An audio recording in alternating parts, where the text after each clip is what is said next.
lessons. I was living in Taiwan, teaching English and planning to take a month-long hiatus to Thailand with my friend Ahua. We planned grand adventures on a shoestring budget with the help of our yellow Lonely Planet guidebook. I'd heard Thailand called a playground for adults. We'd tan on white sands, swim in blue waters, snorkel and explore partially submerged caves and canoes. We'd join a trekking expedition through the jungles beyond Chiang Mai and sleep as guests on the floors of wood huts. We'd ride elephants, bathe in streams, raft down rivers, and smile back at fishermen with our mouths stained red from betel nut. Such were our plans, but after I had booked my ticket, Ahua discovered that she had a conflict. Her parents insisted that she attend a family friend's wedding, and would have to follow me to Bangkok 4 days later. In Bangkok, it seems that everything is for sale.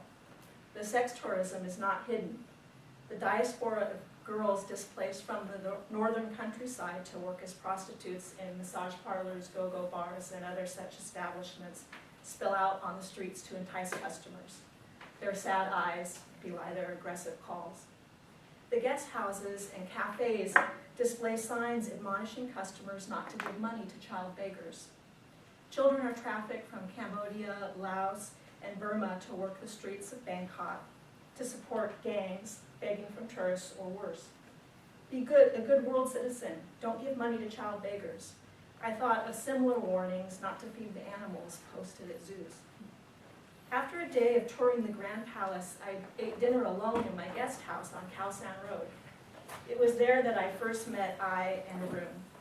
I was an 11-year-old girl from Burma with long fingers made for piano lessons, and Arun was her 9-year-old brother, full of mischief and intelligence. He was an entertainer and could moonwalk and sing ABC 1, 2, 3 and sound just like Michael Jackson. When they asked me for money, I shook my head sadly and pointed to the sign. Arun moonwalked backwards, sniffed haughtily, and told me that I was ugly, with a huge nose and hairy arms like an ape. I held my hands to my heart. Ouch, I said. That hurts. Only a joke, he said. Then he came close to me and told me conspiratorially, many bad men here. Bad men there, he nodded, toward a tourist seated in the corner dining with a young Thai girl. Stay away, he told me. The next day, I joined a tour to a floating market. Riding along a river surrounded by exotic commerce and wild orchids, I felt lonely and depressed. I thought a book might help, so after the tour, I stopped at a used bookstall and bought a copy of William Blake's The Songs of Innocence and Experience. The stall also had a small stationery section, and it was there I got an idea. I couldn't give Ai and Arun money, but couldn't I buy them notebooks and colored pencils? I picked up some and noted that I had already exceeded my budget for the day. Well, my two friends showed up at dinner. Hello, Harry, Arun greeted me. Despite already exceeding my budget, I invited them to eat and presented them with my gifts. Ai's face lit up. Thank you, she said. My brother's so good, you see. We ate and they sketched. Arun ended up drawing an apt caricature of me with an enormous overgrown nose and hairy arms. He was good. The next day there was palpable excitement along Khao San Road. The Dalai Lama was in town, and he and his entourage would be visiting the Grand Palace. I waited for hours near the palace to catch a glimpse, entertaining myself by trying to get young monks in temporary service to smile back at me. Not much luck. Finally, the Dalai Lama passed in a Rolls Royce with tinted windows. I walked back to my guest house, now past nightfall, and caught a glimpse of Ai and Arun riding a bus toward wherever they stayed when it got dark. Finally, my last day alone before Ahua would arrive. While waiting for the bus, I heard, "Hi, Harry." I turned and saw Ai and Arun grinning at me. I was so tired of my own company that I blurted out, "I'm going to the Siam Paragon. You come." The Siam Paragon was a fancy department store. They both raised their eyebrows and looked at me. The bus pulled up at that moment, requiring a split decision, and they hopped on. At the Siam Paragon, I think the three of us forgot ourselves. We rode the elevator up, up, up to the arcade and fun house. I bought entrance tickets into this world of make-believe and noted that I had already exceeded my budget for the day again. I, in a room, spotted a pool of rubber balls and looked at me in disbelief. Is this for us? Yes, I nodded. They ran forward and they lost their flip-flops in motion. They threw balls at me, but there was a net around the pool.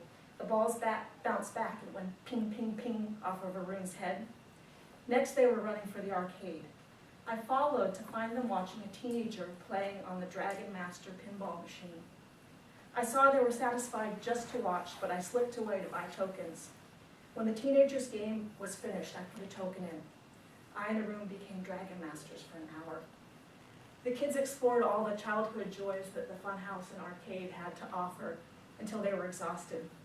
We ate ice cream overlooking Bangkok, feeling quite above the dirty, vibrant city. Outside, the Siam Paragon was sweltering. I would never have realized how unbearable it was if not for the air-conditioned luxury of this other world where we did not belong. I don't know what I saw, but suddenly she pointed and shouted at Arun, and they bolted. I was running to keep up with the kids. When my legs were about to give out, and we had outrun the bad man, we found ourselves in a narrow alleyway. "We in big trouble," Arun said. "You need to give us baht." I wasn't sure what had happened, but I guess that I kept them from earning their quota for the day. I gave them each 100 baht. I had overspent once again and wasn't sure how I would budget for the rest of my trip. "This all?" Arun scolded. "Why are you so cheap?" "I'm poor." "No, you ugly, you hairy with big nose and red face like always drunk." This was a new insult. I laughed. Then the three of us were laughing. We rode the bus together back to Khao San Road. I'd meet Ahua at the airport that night. Bangkok wouldn't seem so scary anymore with a companion. But even on the backs of elephants, snorkeling in blue waters, or riding canoes through submerged caves, this country where a dollar stretched so far would never seem like my playground again. Thank you.